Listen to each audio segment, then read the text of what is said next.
Acompanhe comigo uma leitura que se encontra em Filipenses, capítulo 3, do verso 17 ao verso 21.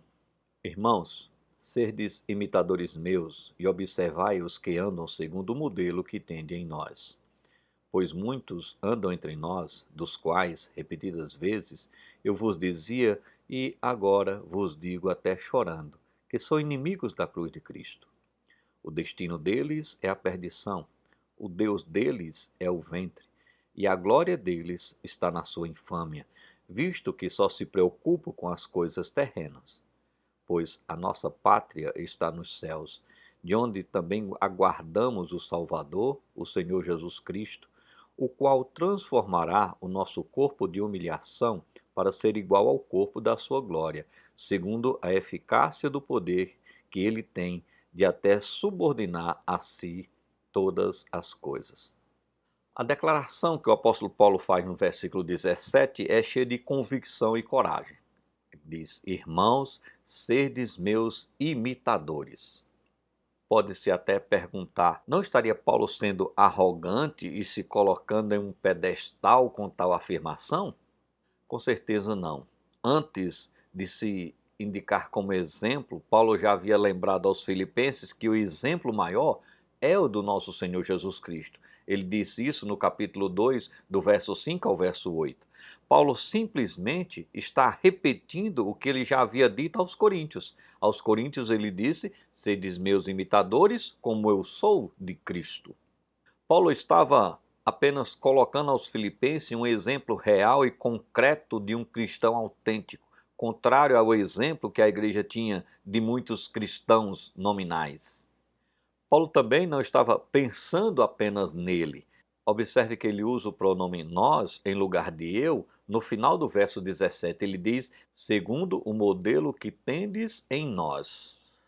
Paulo está dizendo, olha, em vez de vocês colocarem os olhos naqueles que destroem a palavra de Deus com seu testemunho, passem a observar aqueles que dão um bom testemunho, aqueles que são modelo. Eu sou um deles, Timóteo é outro. Então, observe o que nós estamos fazendo, que os verdadeiros cristãos estão fazendo, e assim sigam esses cristãos. Mas mesmo assim é uma declaração corajosa, pois coloca-se à disposição de julgamento. Quando eu digo, olha, siga o meu exemplo, eu estou me colocando em situação de julgamento. Olha, vocês podem julgar o meu exemplo, julgar o que eu estou fazendo, julgar as minhas ações, julgar as minhas atitudes. Isso sim é uma atitude corajosa, mas não arrogante. Paulo, depois de mostrar essa realidade, nos versículos seguintes, ele, muito emocionado, ele vai fazer uma advertência e uma exortação. Qual seria então a advertência? A advertência do apóstolo Paulo é: a cruz tem os seus inimigos. Ele diz isso no verso 18 e no verso 19. E Paulo não está falando dos cães, não está falando dos maus obreiros, mas de homens que ele considera inimigo da cruz. Quem são esses homens tão perigosos? Quem são esses inimigos da cruz de Cristo? São homens dominados pela sensualidade, os glutões, aqueles que praticam imoralidades grosseiras. E essas pessoas se encontram dentro da igreja.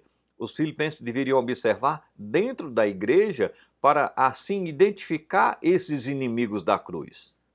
Esses homens eram libertinos, que na sua ética religiosa desprezavam as leis morais, desprezavam os mandamentos do Senhor e até davam uma interpretação errada à liberdade cristã. Eles achavam que tudo era permitido, poderia simplesmente satisfazer a carne porque Deus estava preocupado era com o espírito, que os mandamentos do Senhor era com relação ao espírito e não com relação à carne. Aqui podem viver tranquilamente, da maneira como vocês desejarem, porque vocês são livres, vocês foram libertos na cruz por nosso Senhor Jesus Cristo. Mas Paulo diz que esse pensamento tornava esses homens inimigos da cruz.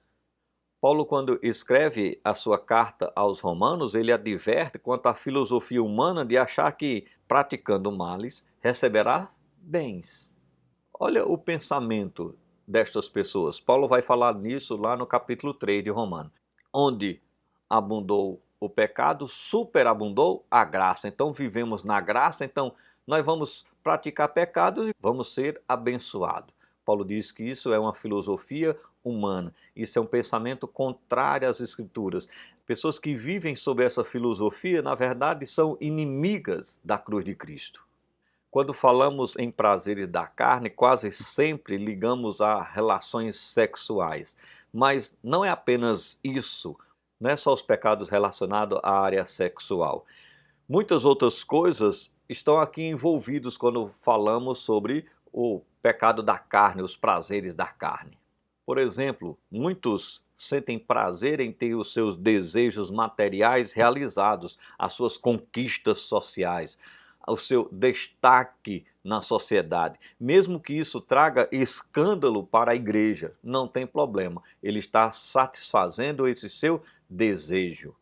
Outros procuram aproveitar a vida, mesmo que isso implique em um comportamento contrário aos padrões morais estabelecidos por Deus. Não tem problema, eu vou desfrutar a vida, eu vou aproveitar a vida. Se vai dar um bom testemunho ou mau testemunho, eu resolvo com Deus. É um pensamento errado, no sentido de achar que Deus vai aprovar. E é certo porque sim, certamente vai resolver com Deus. E essas pessoas estavam dentro da igreja, essas pessoas estão dentro da igreja, estão usando o nome do Senhor em vão. São inimigas da cruz de Cristo. Por isso que Paulo identifica essas pessoas.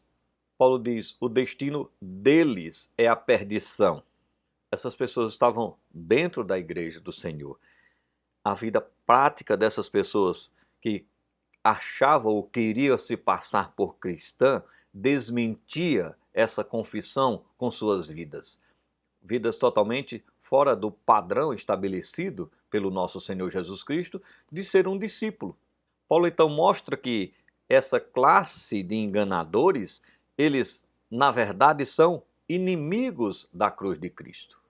Porque se fossem amigos da cruz, eles agiriam diferente. Eles mostravam em sua vida atitudes que identificavam como discípulo do Senhor, que mostrava que estavam seguindo ao Senhor, porque obedeciam os seus mandamentos. Então Paulo mostra que o Deus deles era o seu próprio ventre, o prazer deles, a glória deles estava na sua infâmia, na sua reputação, mesmo que totalmente contrária às Escrituras, mas eles achavam, ficavam-se maravilhados com o que as pessoas estavam falando sobre eles. Porque o pensamento deles e o foco deles, a filosofia de vida deles, estava centrada nas coisas terrenas. Então a preocupação era com o que o mundo está dizendo, com o que as pessoas desse mundo pensam a meu respeito, e não estavam preocupados com o que Deus pensa a respeito dele. Os amigos da cruz não amam o mundo. Na verdade, o mundo está crucificado para eles. Paulo vai dizer em Gálatas 5:24, os que são de Cristo crucificaram a carne com suas paixões e concupiscências. E no capítulo 6, verso 14, olha a declaração que o apóstolo Paulo faz. Mais longe esteja de mim gloriar-me, senão na cruz de nosso Senhor Jesus Cristo, pelo qual o mundo está crucificado para mim e eu para o mundo. Essa é a declaração de Paulo. É dessa forma que o apóstolo Paulo enxergava as coisas. Era assim que ele via um amigo de Deus, um amigo da cruz.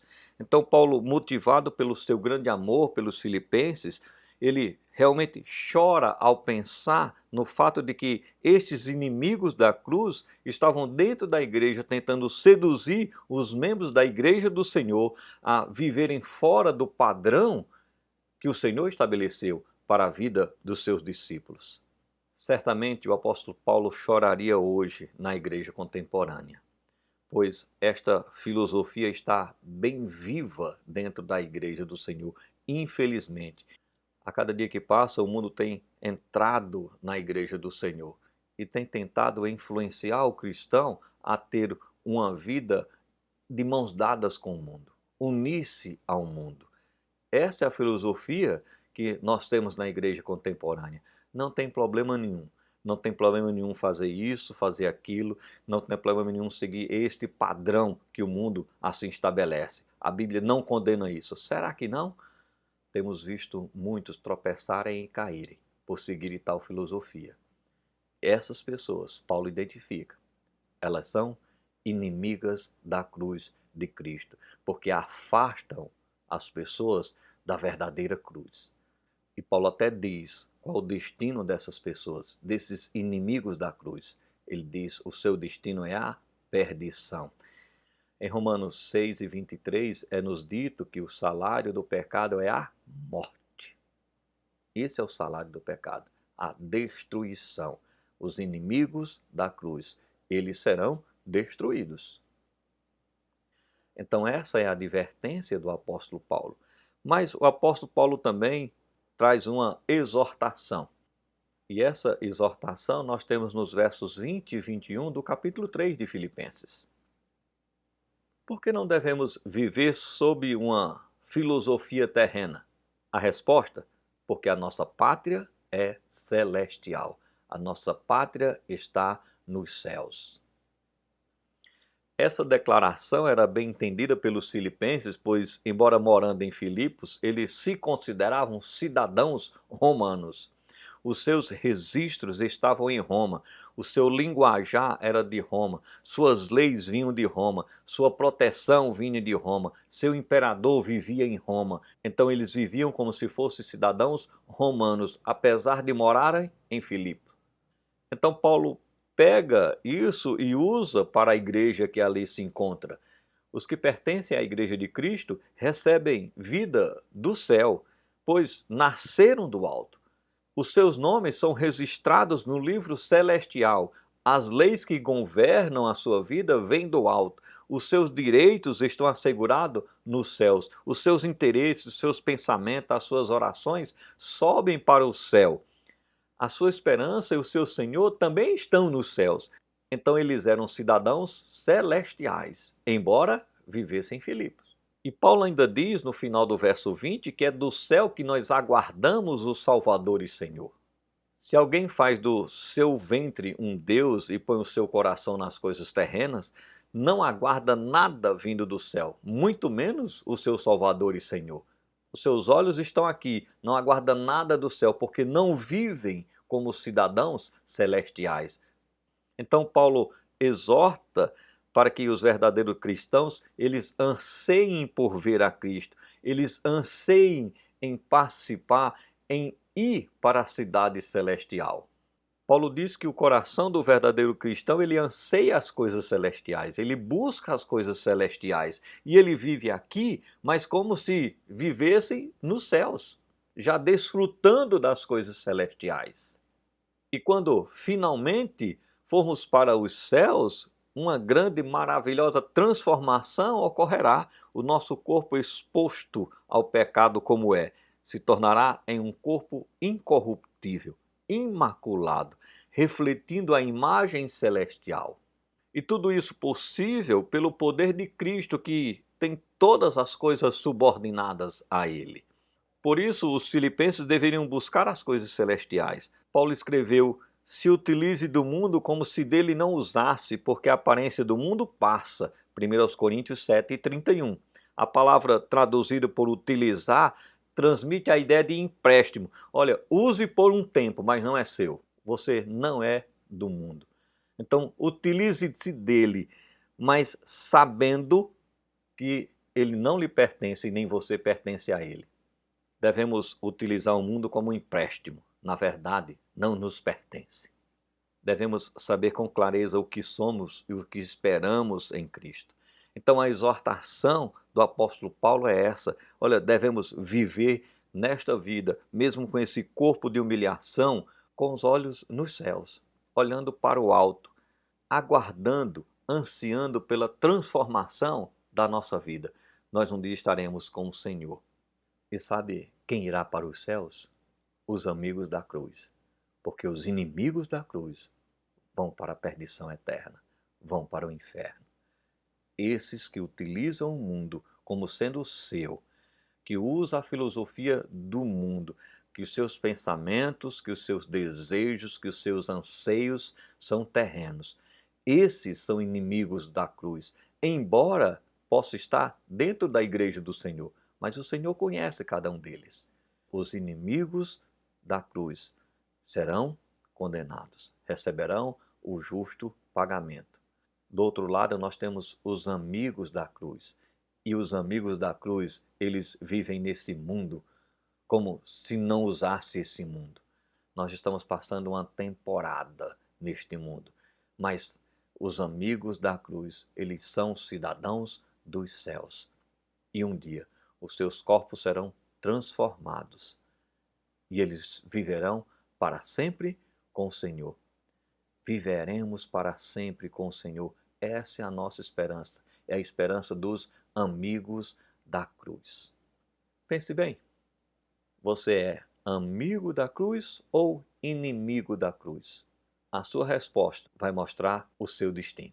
Qual será a sua recompensa? O desejo do apóstolo Paulo é que aqueles irmãos vivessem nesta vida, aguardando a vinda do Senhor. E mesmo estando nesse mundo, que tivesse uma plena convicção: o nosso Senhor está no céu. As nossas leis vêm do alto. A nossa filosofia de vida é definida dos céus. Nós somos cidadãos dos céus, embora ainda vivendo aqui na terra. Mas aguardamos o dia em que o Senhor vai voltar. A nossa esperança é a vinda do Senhor, quando teremos os nossos corpos transformados e viveremos eternamente com Ele. Teremos então a nossa cidadania, o nosso lar eterno.